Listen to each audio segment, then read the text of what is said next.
Rain poured heavily over the city that night, tapping on the windows of the small, dimly lit apartment where Claire sat, cradling her newborn.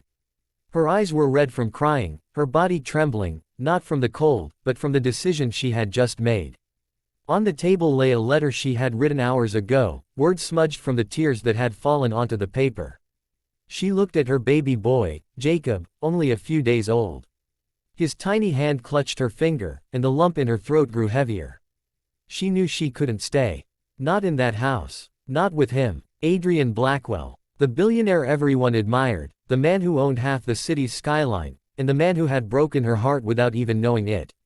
Claire had been a waitress in one of Adrian's luxury hotels when they met.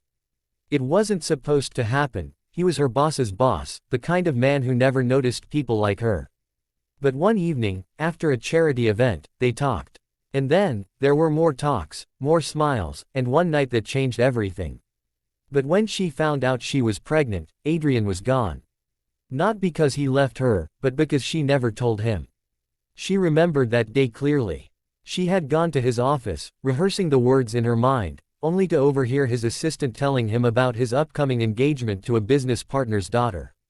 It was a deal, not love, but it sealed her fate.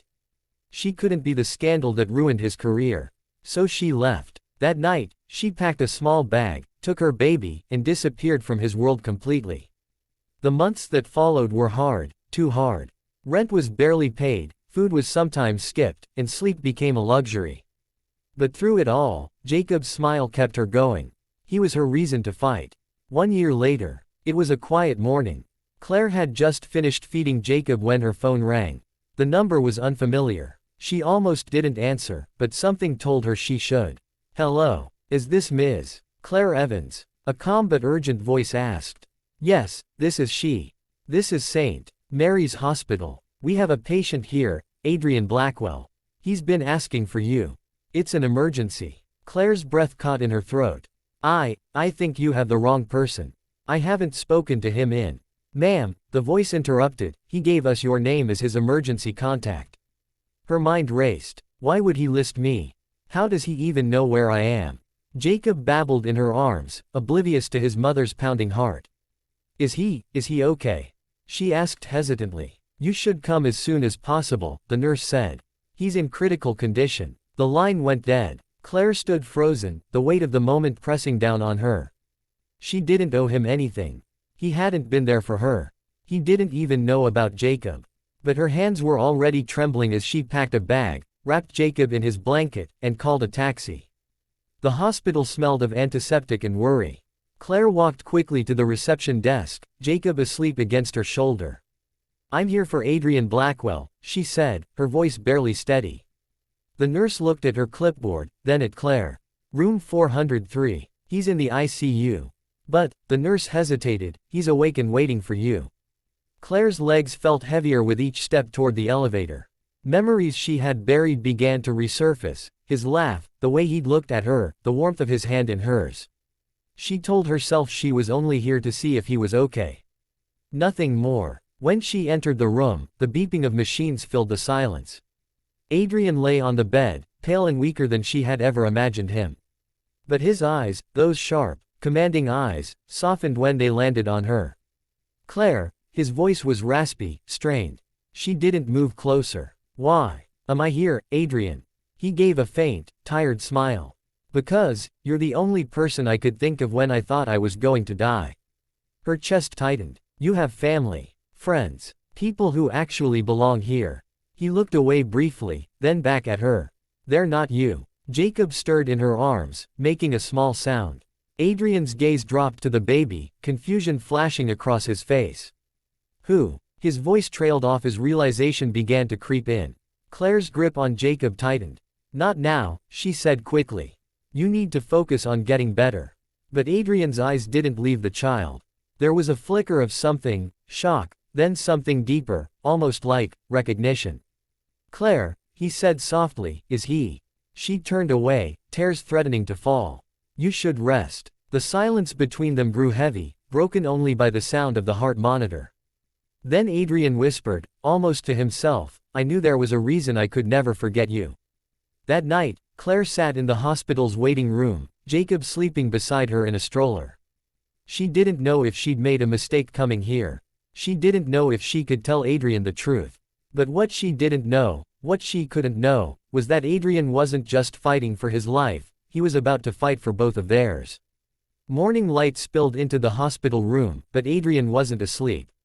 His mind replayed the image of the baby in Claire's arms, the round cheeks, the dark hair, the way his eyes seemed to mirror his own when he was a child. He'd been through surgeries, the cold grip of near death, but nothing had shaken him like the possibility that Jacob was his. When Claire entered the room with a paper cup of coffee, Adrian's gaze immediately went to Jacob. The little boy was awake now, resting against her shoulder, watching him with quiet curiosity. "Claire," Adrian's voice was stronger than last night, "I need to know. Is he mine?" She froze mid-step. "Adrian, don't lie to me." His tone was soft, but firm. "I spent a year wondering why you disappeared without a word. Now I think I know." Claire looked away, tears stinging her eyes. "I heard about your engagement. I didn't want to be the scandal in the headlines. You had a future, Adrian, and it didn't include a waitress and an unexpected baby." He stared at her in disbelief. "So you left, to protect me?" "I left," she said, her voice shaking, "because I thought it was the only way to protect Jacob. I didn't want him to grow up feeling unwanted." Adrian's jaw tightened, his heart aching. "You think I wouldn't have wanted him? You didn't even know," she whispered. He reached out, wincing slightly from the pain in his chest. "Let me hold him." Claire hesitated, but finally stepped closer and placed Jacob in his arms. Adrian held the boy as if he were made of glass, his large hands trembling. Jacob stared up at him, then reached for his hospital bracelet, making a small giggle. Adrian's throat tightened. "Hi, buddy," he said softly. "I'm your dad." For the first time in a long time, he felt something stronger than power, money, or control. He felt purpose. A week later, Adrian was discharged. Claire thought that was the end of it, that they'd go their separate ways again. But Adrian had other plans. He showed up at her apartment door, looking far better, dressed in a crisp shirt and holding a grocery bag in one hand. "I'm not here to take him from you," he said before she could speak. "I'm here to be part of his life. And yours." Claire's defenses went up. "Adrian, this isn't some charity project. He's not a business deal you can just buy into." "I know," he said, stepping closer. "I'm not asking for control. I'm asking for a chance."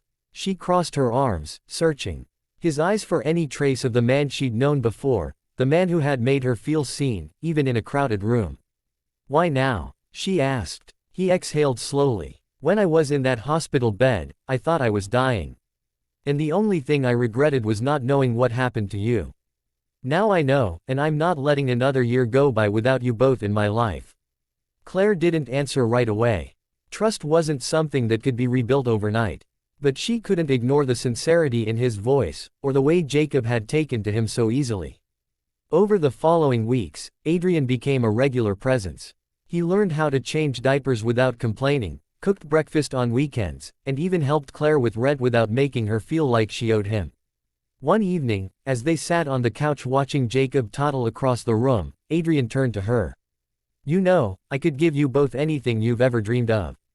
She smiled faintly. "We don't need anything. We just need someone who stays."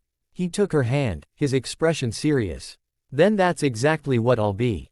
Months passed, and the wounds between them began to heal.